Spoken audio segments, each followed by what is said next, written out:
Fala aí, concurseiro e concurseiro, chegamos ao quarto vídeo da nossa série aqui, resolvendo 100 questões de TI para a Polícia Federal. Essa semana tivemos atualizações aí, o SEBRASP foi definido aí como banca organizadora do concurso. O edital está previsto para o dia 20 de maio, as provas estão definidas aí para o final de julho. Temos menos de 4 meses aí para reforçar os estudos e intensificar aí a nossa preparação para alcançar aí o tão sonhado cargo aí na Polícia Federal, certo? Você está aqui no canal TI Sem Segredo, meu nome é GB, sou analista de sistemas, concursado federal, mestre em informática e professor, e vou acompanhar vocês aqui nesta longa série aqui que a gente vai fazer aí, resolvendo e revisando as questões do conteúdo da Polícia Federal. Então vamos lá, quarto vídeo aqui no ar e vamos resolver mais algumas questões aí de TI para poder fazer aquela revisão geral aí para você. Vamos lá, vamos aqui para a tela. Então vamos lá, sem mais delongas, vamos à primeira questão aqui, ó, com referência aos conceitos de rede de computadores. Julgue o item a seguir.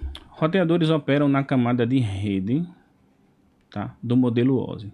Então lembrando aqui que o modelo OSI é um modelo que tem 7 camadas, tá? E essas 7 camadas subdividem aí funções para poder abstrair o processo de comunicação em rede de computadores, tá? Então são 7 camadas e aqui ele está dizendo que os roteadores operam aqui na camada de redes e essa alternativa está correta. Então camada 3, camada de rede, é onde ficam aqui os roteadores. E os roteadores são responsáveis aí por fazer comunicação entre redes ou entre redes e dispositivos. Então imagina aqui que tem o seu Wi-Fi e aqui tem a sua rede local que se conecta com a internet e ela se conecta aqui, a gente tem aqui algum servidor aqui qualquer. Então os roteadores são os dispositivos que usam aqui o endereço IP, tá? Utilizar o endereço IP aqui do dispositivo para fazer o roteamento dos pacotes que vão sair daqui, da sua rede, do seu dispositivo e vão até o servidor que você deseja acessar, tá? Então a resposta aqui correta. Os roteadores ficam realmente na camada de rede, camada 3 aqui do modelo OSI. Vamos lá para a próxima questão. Vamos lá, com referência aos conceitos de rede de computadores, julguem o item a seguir. Uma rede LAN fornece conectividade em tempo integral para os serviços de conexão à internet. Vamos lá, primeiro a gente tem que entender aqui o que é uma rede LAN. A gente vai partir aqui dos conceitos de redes de computadores baseados aqui no seu alcance. Então a gente tem uma rede LAN como uma rede local, tá? Então essa rede local pode ser uma rede de uma residência, pode ser uma empresa, um departamento e por aí vai. A gente também tem o conceito de rede MAN, que é um conceito que já abrange o conceito de LAN. E aí vai um pouco mais além. Então essa rede MAN aqui são redes que a gente chama de redes metropolitanas. Essas redes metropolitanas abrangem aqui uma área muito maior do que uma rede LAN. Usualmente a gente diz aqui que pode abranger uma cidade ou até um estado, né? Então imagine quando a gente tem empresas que têm filiais em outras cidades, elas podem estar interconectadas através de uma rede MAN. E por fim a gente tem aqui uma rede WAN, que são as redes wide, que são as redes maiores, tá? Então ela abarca o tamanho de uma rede LAN e de uma rede MAN. E basicamente é a rede que a gente tem aqui hoje, intercontinental ou a nossa internet. Tá? A gente tem alguns outros conceitos de redes em relação à sua abrangência, mas esses aqui são os principais. Então rede LAN para rede local, rede MAN para rede metropolitana e a gente tem a rede WAN como a internet. E aqui na questão ele diz que a rede LAN ela fornece conexão em tempo integral à internet. Veja, a rede LAN é uma rede local. Essa rede local ela pode ou não ter conexão com a internet, tá? Ela pode ou não ter conexão com a internet. Ela pode funcionar simplesmente como uma rede local que vai interconectar dispositivos localmente para facilitar o trabalho dentro de um departamento, dentro de uma empresa e não ter conexão com a internet, tá? Muito menos ter conexão em tempo integral. Então essa afirmação aqui ela é falsa, porque uma rede LAN ela pode sim ter conexão com a internet, mas ela não necessariamente fornece conexão em tempo integral à internet, tá? É uma questão de escolha. A gente pode ter uma rede LAN conectada com a internet ou não. Vamos aqui à próxima questão. Então vamos lá. Considere que a Polícia Federal tenha registrado, em determinado período, a prisão de 1.789 traficantes de droga pertencentes a facções criminosas, conforme faixa etária mostrada no gráfico. Com referência às informações do gráfico precedente, julgue o item subsecutivo. O número 1.789 sozinho caracteriza uma informação independente do contexto. Então vamos lá, vamos entender primeiro agora o que é que ele quer dizer com informação. Na parte de ciência de dados a gente tem três conceitos fundamentais. Dados, a gente tem informação, conhecimento e a gente ainda tem inteligência, tá? Mas eu vou deixar isso aqui para o final. Então vamos lá. Ele diz que o número 1789 caracteriza uma informação. Qual é a característica de uma informação? Vamos começar aqui com o conceito de dados. O que é um dado? O dado é um valor, tá? Um valor que pode ser qualitativo ou quantitativo, tá? Que vai marcar ou vai referenciar alguma coisa do mundo real, tá? Então, nesse momento aqui, a gente vai ter uma informação isolada, vai ser um valor qualitativo ou quantitativo, e esse valor, ele não tem contexto, ele independe de contexto. Quando a gente passa aqui para o conceito de informação, o conceito de informação já seria o valor, esse valor quantitativo ou qualitativo, mais um contexto, tá? E aí, a partir do momento que eu tenho um contexto, é que eu tenho algum tipo de informação. Então, vamos lá. Se eu tiver aqui, abro uma página e nessa página eu tenho lá, aqui, o dado M. Eu abro outra página e tenho o dado F. Esses dois dados sozinhos não representam nada. Eles não têm nenhum tipo de contexto, tá? Mas se eu disser aqui que eu estou definindo, por exemplo, o sexo através do masculino e feminino, tá? Então agora o M faz algum sentido e o F faz algum sentido, tá?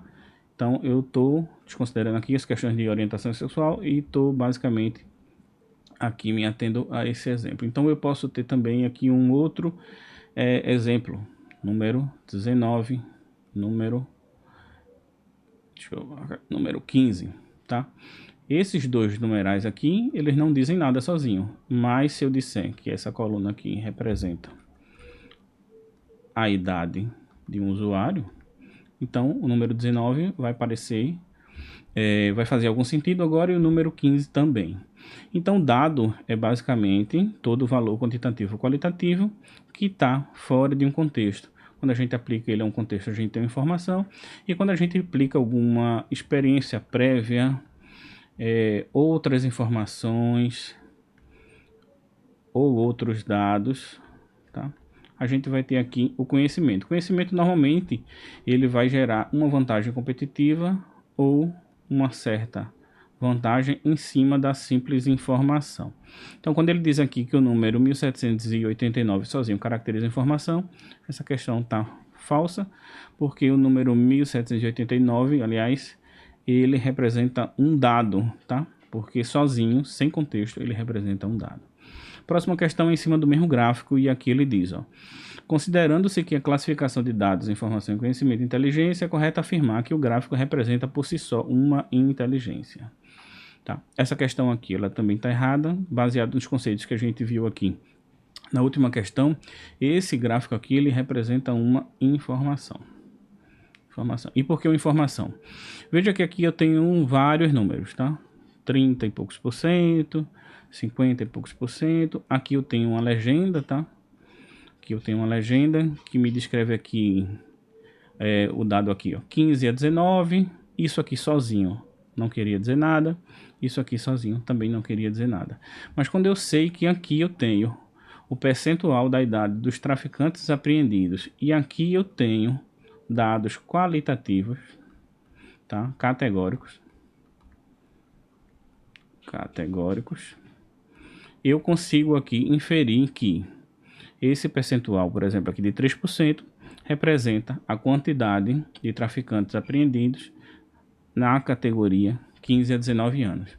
Então, nesse caso, eu tenho dados, tá?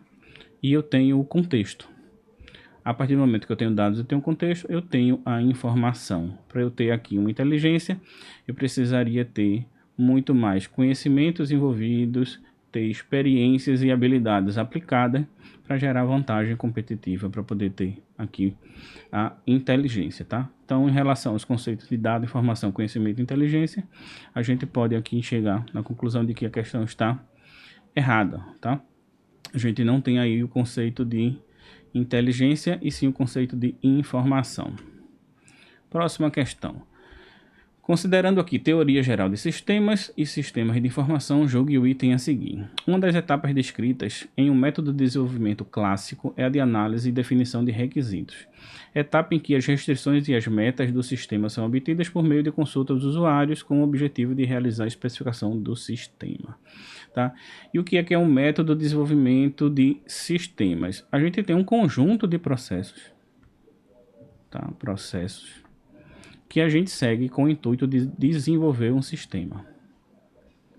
Quando esses processos são codificados, mapeados e estruturados, isso aqui se transforma num método. Tá? E o método clássico que a gente tem de desenvolvimento de software é o método que a gente chama de desenvolvimento em cascata. É o método em cascata. Tá? Esse método em cascata, ele define um conjunto de ações que são executadas uma após a outra, com o intuito de desenvolver um sistema. Tá? Ou com o intuito de desenvolver um sistema. Então, essas fases desse método, elas são separadas, tá? E cada uma dessas fases aplica aqui um conjunto de técnicas e processos para desenvolver uma parte aqui do software. E essa primeira etapa aqui do método em cascata é exatamente a parte de análise dos requisitos. Tá? Requisitos são as necessidades de um software, a descrição das suas funcionalidades e restrições. E aí a gente precisa levantar isso aqui no começo da implementação, porque a gente precisa codificar o código, tá? Ou codificar o sistema de acordo com o que foi definido aqui. Então a gente vai ter vários stakeholders aqui envolvidos e cada stakeholder vai ter um conjunto de necessidades e vai definir o que é que esse sistema vai precisar fazer. No momento que eu tenho todas essas regras do que é que o sistema precisa fazer, o que é que ele deve, o que é que ele não deve fazer, quais são as restrições ligadas a esse sistema, quais são as funcionalidades que esse sistema vai ter, isso é o meu fundamento para o desenvolvimento do código. Então a primeira etapa disso aqui é exatamente essas análises e especificações de requisitos nesse método cascata, que é considerado um método clássico. Tá? Esse conhecimento aqui de processo de desenvolvimento de software, ele está meio deslocado aqui no edital, porque esse processo ele não faz muito bem parte de teoria geral do sistema, tá? Mas ele está muito mais ligado ao processo de engenharia de software. Engenharia de software, de métodos de desenvolvimento de sistema. Tá? Então acaba sendo uma questão difícil aí para quem não é da área de TI. Para quem é da área de TI é mais fácil, tá? Essa questão aqui ela está correta, mas ela foge um pouco aí do edital de vocês, tá? É um assunto que ele não está bem descrito lá no edital, e aí muita gente pode não ter estudado esse tipo de assunto, tá? Então vamos ver aqui a próxima questão. Não, finalizamos agora com essa questão. Então, se você chegou até aqui, de alguma forma esse vídeo foi útil para você, eu peço que você deixe o seu like, que você se inscreva aqui no canal e que você possa dar essa força aqui. O canal está crescendo, trazendo conteúdo, e toda semana aqui a gente está presente, trazendo uma revisão para vocês que vão fazer o concurso da Polícia Federal. Então, deixa o seu like, deixa o seu comentário, compartilha com quem está estudando e divulga sempre o trabalho da gente, que dá uma força enorme aqui para quem está toda semana aqui trazendo conteúdo para vocês, tudo bem? Então, fique com Deus e até a próxima.